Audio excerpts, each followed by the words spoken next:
Bonjour à toutes et à tous, moi c'est Ed et bienvenue à la maison. On se retrouve aujourd'hui pour l'achat manga du mois de février 2022. Et vous allez voir, il y a pas mal de choses.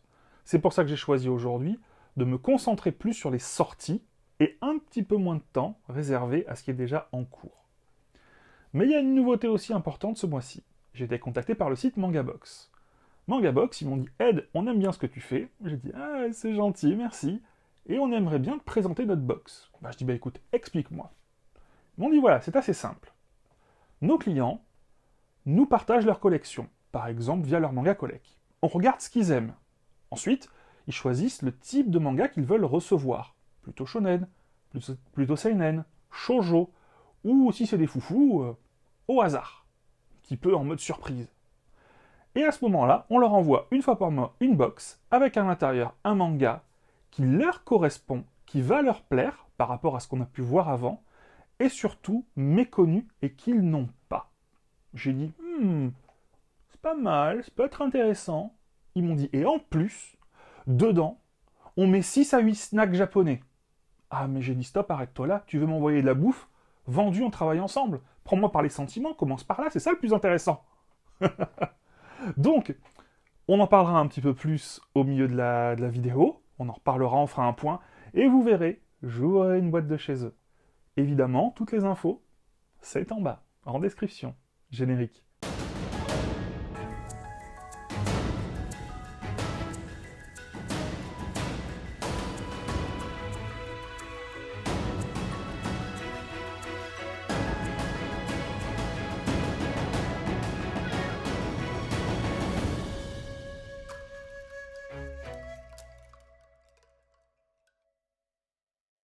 Et on commence avec le tome 1 du manga Frieren, hop, dans sa version collector, dans sa boîte, et il y a même le tome 2. Alors, qu'est-ce qu'il y a dans cette version collector? Je te dis ça. Le coffret, plus un mini artbook d'une quinzaine de pages, le tome 1, avec sa couverture réversible. Hop, et on est bon. De quoi qu'est-ce donc que ça parle, Frieren? Frieren est un très bon manga médiéval fantastique, classé dans les shonen. Mais je trouve que c'est un shonen assez mature. Il y a un petit peu d'humour, le dessin est très travaillé, parfois même je dirais un petit peu trop. J'ai dû parfois un petit peu forcer sur les yeux pour voir tous les détails qu'il y avait sur les cases. Mais c'est vraiment un dessin qui pour moi porte l'œuvre, vraiment un très bon dessin. Frieren est une jeune elfe, et dès le début du manga, bravo, elle fait partie d'un groupe d'aventuriers, et ce groupe d'aventuriers a vaincu le méchant. Félicitations, ça fait 10 ans qu'ils sont ensemble. Puis, ils vont se séparer. Et Frieren va un petit peu prendre du temps pour elle. Et revenir, quelques années plus tard, pour revoir ses compagnons. Sauf qu'une elfe qui vit des centaines d'années, quand elle part, faire une balade, ça dure 30 ans. Donc au final, quand elle revient, tous ses compagnons ont vieilli. C'est des humains pour la majorité. Et dans ce tome 1, on va clairement se poser la question de la notion du temps, la différence et parfois l'importance de celui-ci, quand on en a beaucoup et quand on n'en a pas énormément. C'est vraiment, dans ce tome 1, ça qui est mis en avant et j'ai adoré. C'est vraiment très bien traité et c'est très bien fait. Dans le tome 2, ça va être un peu plus un redémarrage avec un nouveau groupe pour repartir à l'aventure. Mais encore une fois, on garde même en filigrane cette notion de les humains, elle et le temps. Par exemple, elle dit, moi quand je vais... En gros, quand je vais me balader en forêt, ça dure 2 ans. Donc c'est vrai que c'est très très bien traité. Je vous invite, si vous aimez Medieval Fantastique, je vais pas dire que c'est un seinen, c'est un shonen mature, vraiment n'hésitez pas, c'est très très bien. Je cherche, je précise aussi, le kit presse de Frieren. Si vous l'avez, que vous le vendez, que vous connaissez quelqu'un, je suis très très très intéressé. Je le trouve magnifique, sublime, et il me le faut. Et puisqu'on est dans le médiéval fantastique, dans le shonen, restons-y avec Dragon Quest, la quête de Dai. Qu'est-ce que quoi donc? Alors, si vous êtes jeune, vous connaissez pas, si vous êtes vieux, vous devez sûrement plus connaître sous le nom de Fly. C'est un vieux manga, on en est déjà à la 3e édition, et c'est littéralement une adaptation du monde de Dragon Quest, le fameux jeu vidéo. Et c'est pour ça qu'on sent un petit relent d'Akira Toriyama. Akira Toriyama, donc papa de Dragon Ball, était, je crois, chara-designer sur Dragon Quest, et on reconnaît un petit peu sa patte, même s'il n'a pas travaillé là-dessus. C'est un shonen beaucoup plus classique, vraiment neketsu. C'est un shonen qui a commencé en 1990, qui a ses forces et ses faiblesses. C'est très caricatural. Mais, moi, ça marche toujours. C'est culte pour ma génération. Au niveau de l'édition, je vais pas vous mentir, c'est un petit peu décevant, parce que déjà, le manga est plutôt petit. Donc, vous voyez, hein, il est plus petit qu'un manga classique. Et ça, c'est dommage, parce qu'encore une fois, c'est vraiment une très belle qualité d'édition. Voilà. Pour moi, il n'y a que le format qui pose souci. Je l'aurais aimé plus grand, même s'il fallait payer un petit peu plus cher. On sent que ce soit au poids du livre ou au toucher du papier qu'ils n'ont pas rigolé sur la qualité. Mais c'est petit. Voilà. Donc, hop, Dragon Quest, la quête de Dai. Je vous le conseille si vous aimez bien les vieux shonen médiévaux fantastiques. Et que si vous aimez évidemment Dragon Quest, n'hésitez pas à y aller. Vous reconnaîtrez plein de monstres ou de types de personnages. Nous avons par Gutanabe le tome 2 de Le Cauchemar d'Innsmouth. C'est dans la collection Les chefs-d'œuvre de Lovecraft, fait par nos amis de Kyun. J'aime beaucoup ce qu'ils font. Vous avez un toucher un petit peu simili-cuir, et je trouve que ça correspond parfaitement déjà au dessin. Le dessin qui fait presque un petit peu comics américain. Mais au final, c'est pas déconnant. Faut pas oublier une chose, c'est que Howard Philip Lovecraft c'est un auteur américain des années 20 à peu près, qui faisait des nouvelles d'horreur, qui a créé tout un panthéon de dieux maléfiques, alors dieux extraterrestres, hein, ça je vous laisse lire. Mais c'est vraiment quelque chose d'intéressant, et il a son propre style, et il apporte quelque chose, et surtout il permet à encore un plus grand nombre de découvrir les nouvelles de Lovecraft. Je me permets aussi de vous signaler que, si vous achetez un tome en librairie, vous pouvez avoir dans les stocks évidemment disponibles, hop, une de ces deux planches, la première en métal, et la seconde, hop là, voilà, comme ça on ne voit plus. Et ça, c'est super cool. On continue avec l'excellentissime Gannibal dans son tome 8. Je suis tellement étonné d'aimer à ce point-là un manga d'ambiance horrifique. On continue à suivre le clan Goto, les villageois, et évidemment, notre héros et sa famille. Ça va mal se finir ce manga-là. Ça s'appelle pas Gannibal pour rien, c'est un très bon manga. Si tu ne connais pas, on en reparle bientôt. Tu vas connaître, j'en parle souvent sur la chaîne. Gannibal, très très bon. On continue avec une réédition d'un manga culte, dans sa version deluxe, le tome 18 de Hikaru no Go. Bonne nouvelle, le tome 19 sort le mois prochain, il y en a 20 en tout. Bah c'est pas mal, parce que je te rappelle que le tome 1 est sorti en 2012. Voilà. Hikaru no Go. Ah, c'est un shonen culte, hein, sur le Go. Dessiné par Oba ou Obata, je les confonds tous les deux. Dessiné par Obata quand même, qui a fait Death Note, qui a fait Bakuman, qui en a fait plein d'autres. Voilà. Sur le Go. Un jeu d'échecs japonais, pour faire très simple. Le tome 10 de Full Metal Alchemist, dans une version toujours très jolie, mais que maintenant je dénigre un petit peu. Depuis que j'ai vu sur la vidéo d'un collègue que nos amis canadiens, ils avaient droit à une version en dur, là, maintenant je suis mécontent. Je veux moi aussi la version dure. Ça reste un excellent manga dans une très belle édition. Manga culte pour tellement de monde, et pas pour moi. Dragon Ball, vive Pépito. Et un manga qui est un coup de cœur pour moi, ce mois-ci, qui va être un coup de cœur de l'année, c'est clair. C'est le manga Une Sacrée Mamie. Dans Une Sacrée Mamie, on va suivre l'histoire d'un jeune garçon qui vit avec sa maman et son grand frère à Hiroshima en 1958. Sauf que sa maman, elle n'a ni le temps ni l'argent de s'occuper de ses deux enfants, et elle va devoir faire un choix. Ce choix, il est un peu brutal. C'est d'envoyer son petit garçon, sans lui demander son avis, auprès de sa grand-mère, à lui, donc sa mère, à elle, qui habite à 350 km de là, en campagne. Et en campagne, en 1958 au Japon, j'ai envie de te dire que c'est vraiment paumé, hein, tu vois, et pauvre. Et on va suivre l'histoire de ce jeune garçon, qui est un petit citadin, qui va découvrir presque sa grand-mère, qui va découvrir la vie à la campagne, et au final, les difficultés, la pauvreté, mais aussi les joies des choses simples. C'est vraiment un très bon manga, avec beaucoup d'humour, des valeurs. Moi, il me touche particulièrement. J'ai un petit peu été gardé par ma grand-mère quand j'étais jeune, et je me rendais pas compte à quel point j'avais de la chance. Et en lisant ça, croyez-moi que vous allez vous dire « Ah là là là !» Si vous êtes un petit peu nostalgique de votre enfance, je pense que ça va marcher. Très, très, très bon manga, vous pouvez y aller les yeux fermés. Et c'est très bien, c'est une réédition d'un manga qui était plus trouvable. Donc, et je sais d'ailleurs qu'il y a un copain à moi, Romaric, qui le cherchait. J'espère que tu te l'es fourni. Et on en est à peu près à la moitié de la vidéo, donc c'est l'heure de la Manga Box. Alors, j'ai un petit peu discuté avec eux, et on est tombé d'accord sur un point de vue. Je leur ai dit, moi ça m'intéresse de présenter ça, pour que les gens se fassent une idée. Mais la problématique des box, c'est que parfois, t'as pas de bol.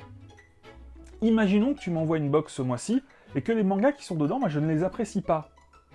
J'ai pas envie que les gens se disent « Ah, bah le manga, peut-être il est pas bien, ou ce qui sera peut-être pas vrai, juste qu'il me plaît pas. » Donc est-ce qu'on pourrait pas se mettre dans la situation où je suis comme un abonné? Et un abonné, ben... Partons du principe de 3 mois. Est-ce que tu serais d'accord pour que pendant 3 mois, dans mes achats manga, je présente chaque mois une de tes box? Donc une de tes box qui sort. Il m'a dit « Banco, j'ai confiance dans ce que je vends, allons-y. » Et j'ai donc choisi la box Seinen. Et dedans, il y avait les 3 premiers tomes du manga. Montage. Alors, Montage, j'avoue que c'est un manga que je ne connaissais pas. Je me suis un petit peu renseigné. Et c'est un manga qui parle du plus grand vol d'argent, 300 millions de yens, donc du plus grand vol d'argent au Japon. De l'argent qui a disparu, on ne sait pas où il est, c'est tiré d'une histoire vraie, et franchement, bah, ça attise ma curiosité. C'est vrai que j'aime bien ce genre de série, donc j'ai envie de dire, on va le lire. Si je peux, je vous ferai un retour en vidéo, dans une vidéo lecture avec d'autres choses. Si j'ai pas le temps, en tout cas, je vous en reparle lors du prochain achat manga, au milieu de la vidéo. Et qu'est-ce qu'il y avait d'autre dans le colis? De la bouffe, tout plein de petits snacks japonais. Pour moi qui commande de temps en temps sur Candy-san, je me retrouve tout à fait là-dedans, je sais ce que c'est la plupart. Par exemple, hop, et puis après, les petits Kit Kat au matcha. On a, alors c'est pour ça que quand je dis snack, alors ça fait peut-être du gros micro, je suis désolé, du fried chicken. Ça c'est des bonbons koala, je crois. Ou des des petits bonbons koala. Je sais plus le nom de ces machins-là, mais c'est des genres de trucs au riz soufflé. Encore une, qu'est-ce que c'est que ça? C'est un truc à la viande. Enfin bon, vous voyez que c'est vraiment... comment dire? C'est vraiment varié, il y a vraiment pas mal de choses. Et je serais curieux de voir, hop là, je remonte un petit peu, voilà, avec le mois prochain, s'il y a des différences ou pas. Une nouveauté très attendue ce mois-ci, Die Dark. Alors, commençons par les bonnes choses. C'est par l'autrice de Doro et Doro, qui est un excellent manga. On peut voir qu'il y a un vrai travail qui a été fait sur la couverture.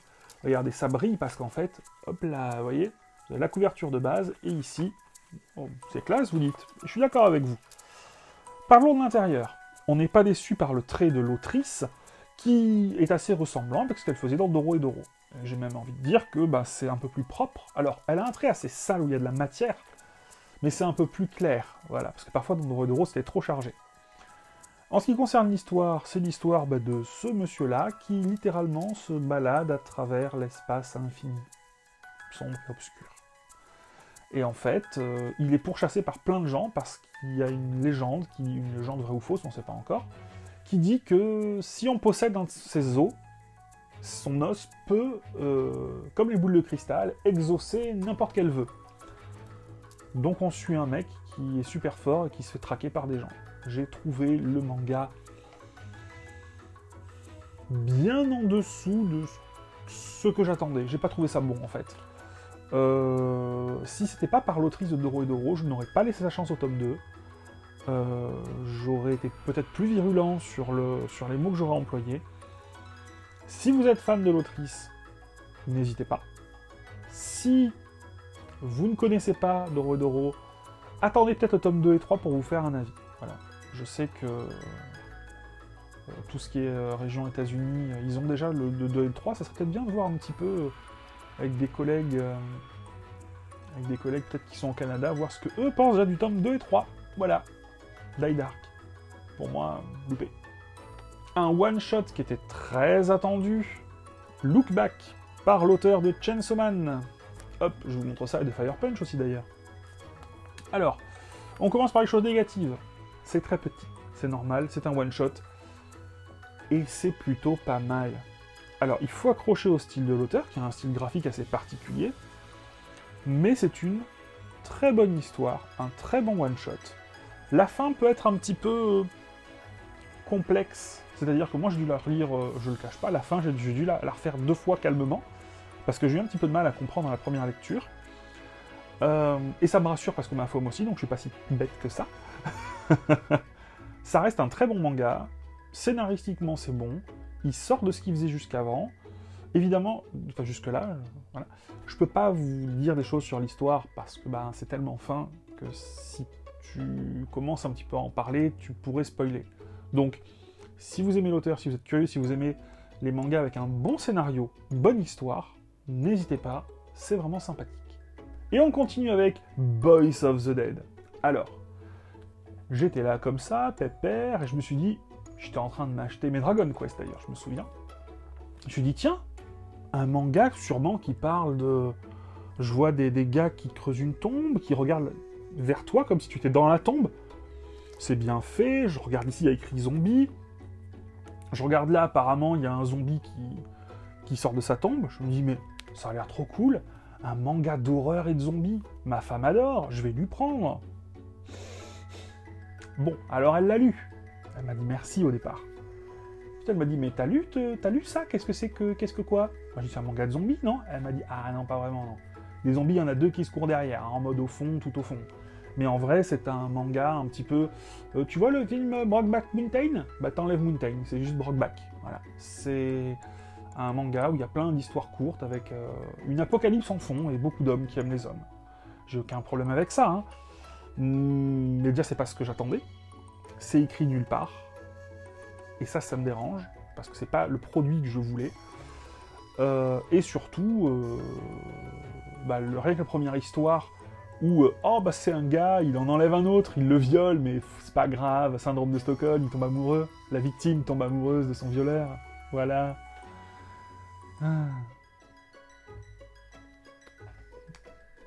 Non, pas pour moi. On continue avec un manga qui parle du plus fort des guerriers de la planète céréale. Granola, qui va affronter un guerrier qui vient de la planète végétale. Kakarot. Oui, c'est Dragon Ball Super. Oui, j'ai à peine exagéré. Il y a vraiment la planète céréale, il y a vraiment Granola, il y a vraiment Vegeta, il y a vraiment Sangoku. Donc au final, c'est Dragon Ball Super. Et comme son nom l'indique, c'est super. Donc si tu veux lire du bon Dragon Ball, lis Dragon Ball. Si, comme moi, tu es prêt à acheter tout ce qui est siglé Dragon Ball parce que Dragon Ball c'est la vie, Dragon Ball super. Voilà. Mais il a l'air classe, Granola. Puis il me donne faim en plus. L'excellentissime Magus of the Library dans son tome 5. Un univers rempli de magie où les livres ont vraiment une importance. C'est une ode à la lecture, c'est en mode les 1001 nuits des histoires.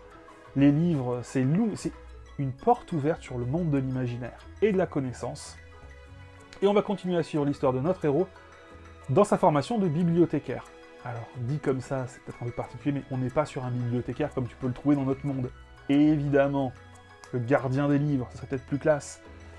Des mangas qui sortent pas assez souvent, mais au vu de la qualité du dessin, de la richesse du dessin, j'ai envie de te dire, Mitsu Izumi, prends ton temps, continue à nous faire de beaux et bons mangas comme ça. Une réédition avec ce tome, hop là, 7 de Eden It's a Endless World. Je n'ai pas lu ce tome 7, je l'ai un peu feuilleté, moi quand je vois de la cybernétique, du combat, alors attention pour le public averti, hein. N'oublions pas qu'il y a aussi un virus qui a décimé la moitié du monde. C'est vraiment, pour moi, un très très bon manga d'anticipation cyberpunk post-apo, mais encore une fois, pour public averti. Et c'est très bien qu'il y ait cette réédition, parce que j'avais l'ancienne édition qui était plus petite, et très honnêtement, niveau qualité, elle avait morflé, le papier était pas de très bonne qualité. Donc là déjà, c'est plus grand, c'est mieux pour la vue, on profite mieux des planches. Et puisqu'on parle de gros volume, le 12e et dernier tome de l'édition colossale de l'Attaque des Titans. Le dénouement tant attendu de la série Phénomène. On a enfin la fin dans l'édition colossale. Alors, comment se découpe le livre de l'Attaque des Titans? Ici, à peu près, tu as le dernier tome, hein, donc la fin de la série. Ensuite, tu as... tu as des illustrations...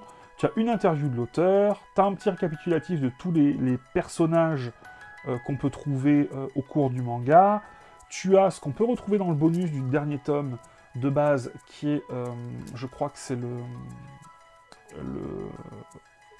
le crayonné de départ pour le premier chapitre, qu'il a ensuite modifié.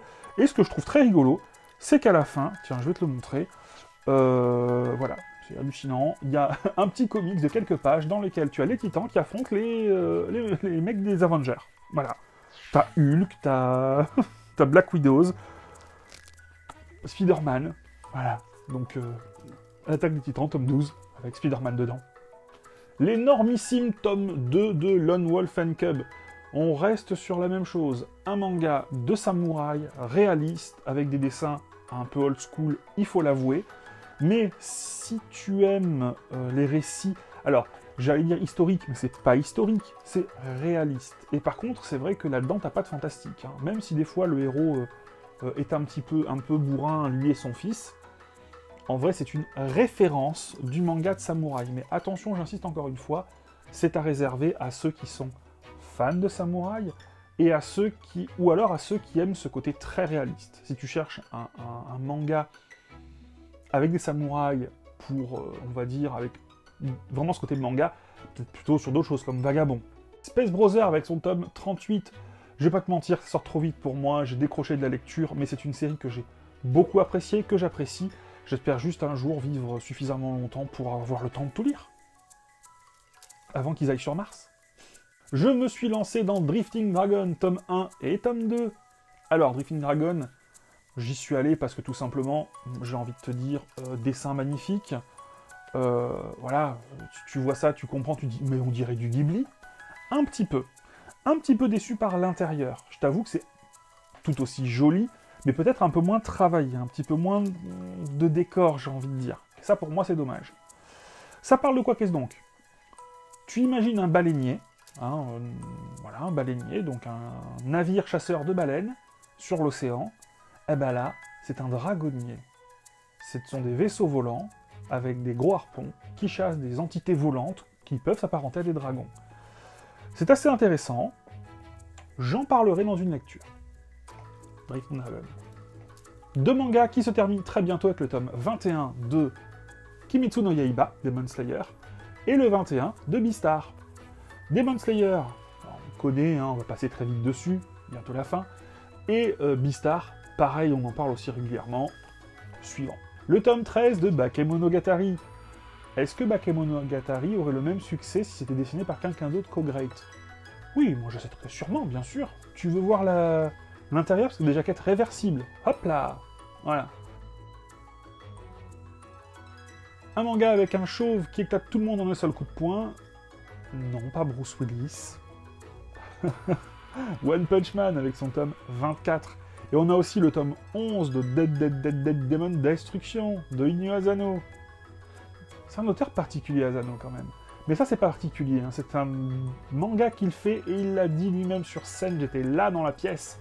Il a dit, ça, je le fais pour plaire au plus grand public, pour pouvoir ensuite me permettre de faire des trucs plus intimistes. Hitman, les coulisses du manga, dans son tome 10. Bah, Hitman, les coulisses du manga, dans son tome 10, c'est un petit peu comme Bakuman, mais plus accessible, moins poussé, plus Kujiseo, l'auteur, c'est-à-dire avec un peu plus de romance. Au final, c'est comme Bakuman, mais en moins bien.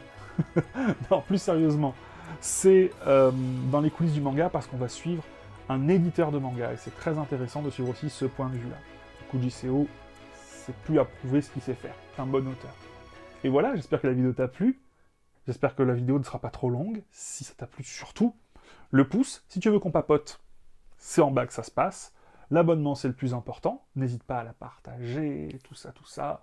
Nous on se retrouve la semaine prochaine, pour la vidéo des 1 an tout pile, à moins que ce soit celle-là, la vidéo des 1 an. Oh, je sais plus, je crois que c'est celle-là. Donc, bonne année, bon anniversaire, pardon. C'était une bonne année à la chaîne, comme tu peux le voir. Hop, je te montre encore le t-shirt. On finit là-dessus. À la semaine prochaine pour la Mangatech de Ed. Tu verras tous les changements qu'il y a eu dans l'année, c'est fou. Ciao. Ah oui, attends, je voulais voir ça. Qu'est-ce qu'il m'a envoyé déjà? Oh là là là là, ça va être bien. Oh là là, ça va être bien. Ah ouais. Et derrière, c'est comment? Ouais. Ça va être bien.